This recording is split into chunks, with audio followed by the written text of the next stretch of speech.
জাটকা সংরক্ষণ ও ইলিশের উৎপাদন বাড়াতে মার্চ এপ্রিল 2 মাস মেঘনা নদীতে সকল ধরনের মাছ ধরা নিষিদ্ধ করেছে সরকার। এই নিষেধাজ্ঞার সময় সহ 4 মাস প্রতি জেলে ভিজিএফ এর চাল পাবে 160 কেজি।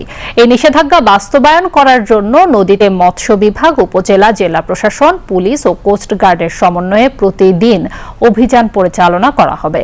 যারা আইন অমান্য করে নদীতে নামবে তাদের জেল জরিমানার বিধান রাখা হয়েছে। জাটকা সংরক্ষণ ও ইলিশের উৎপাদন বাড়াতে 1 মার্চ থেকে 30 এপ্রিল পর্যন্ত 2 মাস নদীতে সকল ধরনের জাল ফেলা ও মাছ ধরা নিষিদ্ধ করা হয়েছে। জেলেদেরকে সচেতন করার জন্য নদী এবং উপকূলবর্তী এলাকায় মাইকিং ও পোস্টারিং সহ সকল ধরনের প্রচারণা অব্যাহত রেখেছে সংশ্লিষ্ট জেলা প্রশাসন ও জেলা মৎস্য বিভাগ।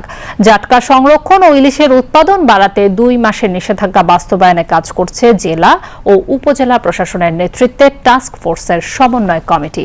নিষেধাজ্ঞা অমান্য করলে কঠোর ব্যবস্থা নেওয়া হবে। পাশাপাশি ভিজিএফ এর চাল নিয়ে কোনো অনিয়ম পেলে আইনগত ব্যবস্থা নেওয়া হবে বলে জানিয়েছে সংশ্লিষ্ট জেলা প্রশাসন।